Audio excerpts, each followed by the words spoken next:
오늘 성경 말씀은 요한복음 8장 7절부터 9절까지의 말씀입니다. 그들이 묻기를 마지 아니하는지라. 이에 일어나 이르시되 너희 중에 죄 없는 자가 먼저 돌로 치라 하시고 다시 몸을 굽혀 손가락으로 땅에 쓰시니 그들이 이 말씀을 듣고 양심의 가책을 느껴 어른으로 시작하여 젊은이까지 하나씩 하나씩 나가고 오직 예수와 그 가운데 섰는 여자만 남았더라. 같은 일을 경험하고도 어떤 사람은 하나님 앞에 감사하기도 하고 어떤 사람은 원망하고, 같은 일을 경험했는데 어떤 사람은 화를 내고 어떤 사람은 막 분노하고 어떤 사람은 토라지기를 잘하고 어떤 사람은 평안을 유지하는 그 이유가 뭘까? 왜 이런 차이가 날까? 그것은 바로 그 사건이나 그 만남에 대한 해석의 차이에서 오는 것이라고 말할 수 있습니다. 해석이라고 하는 것은 그 사건을 이해하고 그 사건의 원인을 파악하고 설명하는 힘이라고 말할 수가 있습니다. 이런 여러 가지 사건과 만남 속에서 제일 중요한 게 뭐냐면 그 사건을 해석하는 것입니다. 만남을 해석하는 것입니다. 인지치료 심리학자 앨버트 앨리스라고 하는 교수님은 이렇게 이야기를 했습니다. 사건에 대한 해석이 우리의 행동과 우리의 감정을 지배한다, 결정한다, 그렇게 했습니다.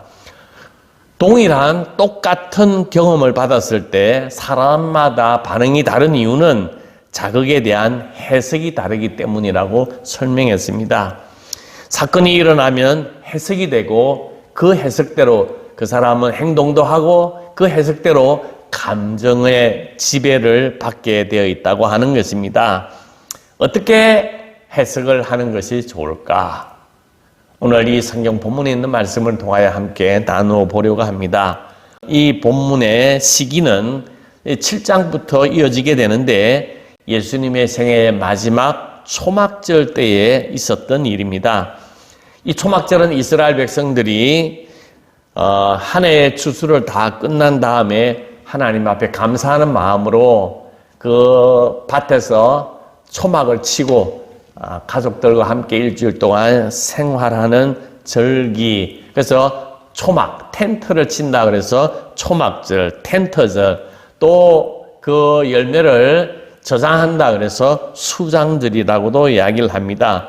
이 초막절이 끝나고 6개월 후에 6월절에 오게 되는데 이 6월절에 예수님께서 십자가에 돌아가시게 되는 것입니다. 이 초막절은 우리나라의 추석과 너무 비슷하고 시기도 비슷하고 의미도 너무 비슷하기 때문에 오늘 이 사건이 주는 의미가 오늘 우리 추석에 우리에게 주는 의미도 매우 부합되지 않을까 생각합니다. 초막절 마지막 날에 오늘 본문에 이 사건이 일어난 것입니다. 바리새인과 서기관들이 음행 중에 잡힌 여자를 끌고 예수님께 와서 예수님, 이 음행한 여자를 돌로 쳐라고 이야기를 하였는데 당신은 어떻게 하겠습니까? 이 질문의 의도는 예수님께 함정을 빠뜨려서 예수님을 죽이려고 하는 의도가 담겨져 있었습니다. 예수님이 무척 난처했습니다. 가늠한 사람은 모세의 율법에 의하면 돌로 쳐 죽이라 이렇게 되어 있습니다.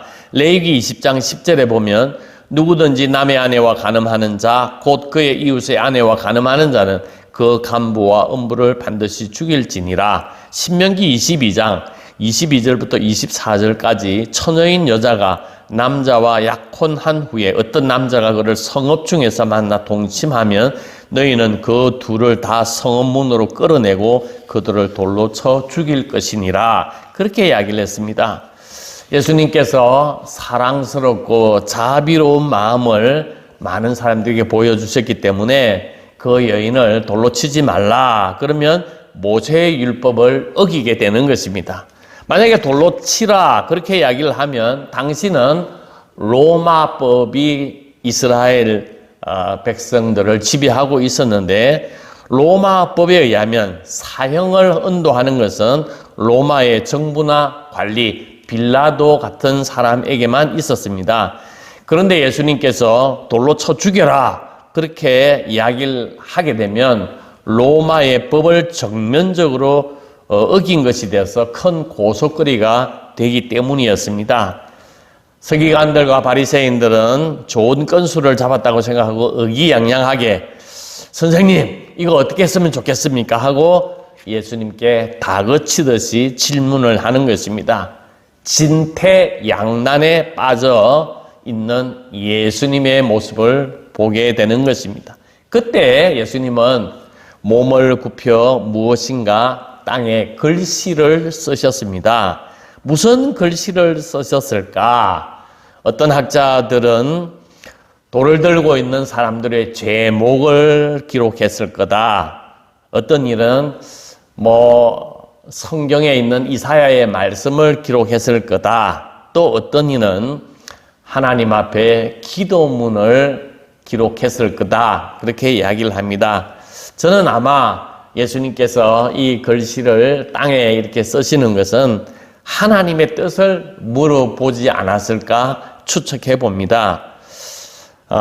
우리가 어떤 문제를 만나든지 예수님처럼 하나님의 뜻을 묻는 것, 이거 매우 중요한 일이라고 생각합니다. 왜냐하면 우리가 이 문제를 당하였는데 이 문제가 해결되면 또 다른 문제가 생기고 또 다른 문제가 해결되면 또 다른 문제가 생겨서 늘 문제에 직면해서 괴로워하고 힘겨워합니다. 또 우리가 사는 이 삶의 이 세계에서는 돌발 상황과 또 지독한 복병이 휘몰아치기 때문에 끊임없는 이런 어떤 문제를 직면하게 되는 것입니다. 우리는 신앙생활 하면서 이런 어떤 문제가 우리에게 닥칠 때마다 이 문제 해결이 중요한 것이 아니라 이 문제에 대한 해석, 즉 하나님이 주시는 그 해석이 우리에게 너무 중요하다고 하는 사실을 꼭 기억해야 합니다. 빌립보서 2장 13절 14절 이런 말씀이 있습니다. 하나님께서는 여러분 안에서 활동하셔서 여러분으로 하여금 하나님을 기쁘시게 할 것을 염원하고 실천하게 하시는 분이십니다. 무슨 일을 하든지 불평이나 시비를 하지 말고 하십시오 하고 모든 뜻을 하나님과 관계에 대해서 해석하라고 이야기를 합니다. 사탄 마귀는 우리에게 찾아와서 문제 해결을 받으라. 만약에 하나님이 살아계신다면 너 왜 이런 문제가 있냐? 문제가 생기는 것은 너의 문제라고 우리를 넘어뜨리려고 하는 것입니다. 문제가 해결되지 않고 또 문제가 일어나는 것은 너의 기도와 너의 믿음이 부족하다고 사탄 마귀가 우리를 책망하는 것입니다. 그래서 늘 좌절감 또 열등감 속에서 길을 펴지 못하고 살게 되기도 하는 것입니다. 그러나 오늘 말씀 성경은 인생은 문제 해결에 있는 것이 아니라 하나님께서 주시는 해석에 달려 있다고 이야기를 하고 있습니다. 우리가 이 땅에서 힘들어하고 불평해하는 것은 이 문제 해결만을 가지고 관심을 가지고 있기 때문에 우리는 늘 항상 힘들고 괴로워하는 것입니다. 우리에게는 하나님이 주시는 이 해석만 있으면 이 문제 해결하고는 아무 상관없이 이 문제를 극복해낼 수 있다고 하는 것입니다. 우리는 어떻게 해석하는 것이 가장 좋은 해석이 될 수 있을까요? 환경이나 상황을 바꾸리거나 문제 해결을 하려고 하지 말고 하나님의 뜻을 찾으려고 노력을 해야 한다고 하는 것입니다. 모든 것을 합력하여 선을 이루어 나가시는 하나님, 악한 부모라도 좋은 것을 자식에게 줄 아는 그 하나님의 마음, 천부 하나님께서 더 좋은 것을 주시지 않겠느냐. 그러면서 믿음으로, 문제를 만날 때마다 믿음으로 해석을 하라고 우리에게 이야기를 하고 있습니다. 어떤 일이나 어떤 사건이 결과적으로 잘 되게 하는 것은 하나님의 뜻에 있다고, 하나님의 영향 안에 있다고 우리가 해석을 하는 것입니다. 그 해석을 하게 되면 우리는 어떤 문제나 어떤 상황 속에서도 그 문제를 극복할 수 있는 능력인이 되는 것입니다. 예를 들면 내가 갑자기 병을 이렇게 앓게 되었어요. 그러면 많은 사람들이 내가 11조를 하지 않았구나, 주의를 지키지 않았구나, 감사 헌금을 하지 않았구나, 내가 하나님 앞에 맹세를 지키지 않았구나 하고 질병이 나에게 저주가 되었다고 해석을 합니다.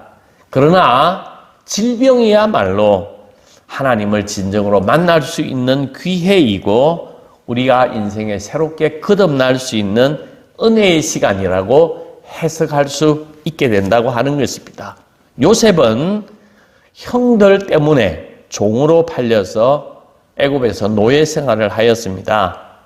총리가 된 후에도 본인이 고백하기를 형님들이 나를 이 애굽에 팔아서 형님들이 나 때문에 근심하거나 나 때문에 걱정하는 일이 없기를 바랍니다. 왜냐하면 형님이 나를 보냈지만 나는 하나님이 우리의 가족의 생명을 구원하기 위하여 하나님이 나를 보냈다고 생각합니다. 하고 요셉은 그 인신매매 사건을 그렇게 해석을 했습니다. 형들은 요셉을 팔았다고 해석하는 반면에 요셉은 하나님이 보냈다고 해석을 하고 있습니다. 이 모든 것이 합력하여 선을 이룰 것을 확실히 믿고 있기 때문에 우리는 어떤 상황 속에서도 합력하여 선을 이루고 나가시는 하나님의 뜻을 발견하기만 하면 우리는 극복할 수 있는 것입니다. 그래서 어려움이 있으면, 더 큰 문제가 있으면 우리가 믿음으로 나아갈 수 있는 하나의 훈련이요 디딤돌이라고 해석을 하게 되면 그 문제를 극복하게 된다고 하는 것입니다. 예수님께서 땅에 이 글씨 쓰시는 것을 다 마치시고 이제 일어나셔서 많은 사람들에게 너희 중에 죄 없는 자가 먼저 돌로 쳐라 하고 말씀하셨습니다. 그랬더니 사람들이 자신의 죄를 깨달아 양심의 가책을 느껴 한 사람씩 다 돌아가고 말았습니다. 가늠한 여인을 돌로 쳐 죽이겠다고 기세등등할 무리들이 어른에서부터 젊은이에 이르기까지 양심의 가책을 느껴 그 자리를 다 떠나버린 것이었습니다. 이 자리에는 여인과 예수님이 나왔는데 예수님께서도 나도 너를 정죄하지 아니하노니 가서 다시는 죄를 범하지 말라고 말씀하십니다. 살기등등한 분위기 속에서 어떻게 이런 일들이 가능했을까요? 그것은 바로 예수님의 말씀 앞에 그들의 모습을 보았기 때문입니다. 우리의 모든 사건의 현장, 만남의 현장 속에서 자기 자신을 바라보는 것이 매우 중요합니다. 왜냐하면 올바른 해석을 하고 올바른 해석의 새로운 길을 나가기 위해서는 반드시 자기 자신을 아는 것이 중요하기 때문입니다. 인간은 자기 얼굴을 스스로 보지 못합니다. 남의 얼굴만을 볼 수 있습니다. 우리가 거울을 보거나 사진을 보는 거랑 간접적으로 보는 것이지 직접 자기 얼굴을 볼 수가 없습니다. 그래서 남의 얼굴에 있는 흠은 잘 보지만 자기 얼굴에 있는 흠은 잘 보지 못합니다. 남의 눈에 있는 티는 보면서 내 눈 속에 있는 들보를 보지 못할 때가 많다는 것입니다. 그런 어떤 우리의 모습을 늘 인식하면서 사건을 통해서 우리 자신을 바라다 보는 것이 중요한 것입니다. 소크라테스가 이야기했던 것처럼 내 자신을 알라. 잠언에서도 무엇보다도 내 자신을 지키라고 권면하는 이유는 자기 자신을 아는 길이 곧 모든 문제 해결의 실마리가 되기 때문에 그렇습니다. 가늠한 현장이라면 응당 남자도 있어야 합니다. 그런데 여자만 끌고 왔습니다. 왜 그러냐? 끌고 온 그 모든 사람들도 같이 간음을 즐겼던 자였기 때문입니다. 간음을 즐기는 사람, 남자는 간음을 즐기는 다른 남자의 간음에도 관대합니다. 근데 이상하게도 그런 남자일수록 여자의 정절을 더 따지고 더 중요시 여기는 보상 심리가 작용한다고 하는 것입니다. 간음의 현장에 있던 남자는 바로 당신이 아니냐 하고 예수님께서 그들에게 말씀하시는 것입니다. 돌에 맞아 죽어야 할 자는 바로 당신들 자신이지 않느냐 하면서 예수님께서 그들을 향하여 자신의 모습을 돌보아라고 이야기를 하고 있는 것입니다. 우리가 잘 알고 있는 다윗의 이야기입니다. 다윗이 우리야, 충복 우리야를 죽이고 그의 아내 밧세바와 간음을 한 후에도 태연하게 왕의 자리에서 행복하게 지내고 있었습니다. 하루는 나단 선지자가 다윗 왕에게 나타나서 이런 이야기를 합니다. 자기가 사는 동네에 큰 부자가 있는데 이 부자는 양과 소와 염소와 많은 것을 가지고 있어서 큰 부자였다는 것입니다. 그 부자 바로 옆에는 가난한 농부가 살았는데 이 농부는 암양 새끼 한 마리를 키웠는데 정말로 가족과 같이 먹고 같이 자고 극진히 사랑해서 한 가족처럼 지냈다고 하는 것입니다. 그런데 잘 사는 부잣집에 손님이 왔는데 이 부자가 자기 양과 자기 소와 염소를 잡지 아니하고 그 옆집에 가난한 농부의 어린 암양 새끼를 빼앗아다가 그것을 잡아서 손님을 대접을 했습니다. 하고 이야기를 하니까 다윗이 화가 나서 내가 다스리는 이 땅에 어떻게 그런 사람이 있을 수 있냐? 그놈은 반드시 잡아서 죽여야 한다고 이야기를 합니다. 그때 나단 선지자가 다윗에게 이렇게 이야기합니다. 그 죽어야 할 사람이 바로 당신입니다. 하고 강력하게 이야기를 하는 것입니다. 당신은 많은 복을 하나님께 받았습니다. 그러나 당신은 신복 우리야를 전쟁터 최전선에 보내서 고의로 살인을 저지르고 우리야의 아내 밧세바를 취해서 자기 아내를 삼은 이 추한 이야기가 바로 주인공이 당신이지 않냐. 그러면서 다윗의 마음속에 양심의 가책을 느끼게 되었고 얼굴이 흙빛처럼 변하여서 제가 바로 그 죄인입니다 하고 죄를 고백했습니다.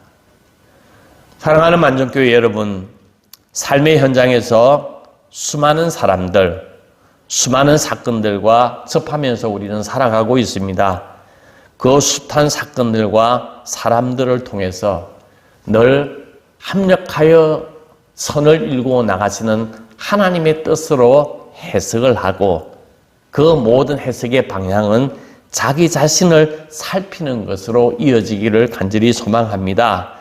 삶의 현장에서 내가 비난해야 할 자를 규탄하기 전에 그 속에 더 추한 우리 자신의 모습을 발견함으로 말미암아 우리가 더욱더 하나님 앞에 가까이 나아가는 풍성한 은혜가 임하기를 주님의 이름으로 축복합니다. 아멘.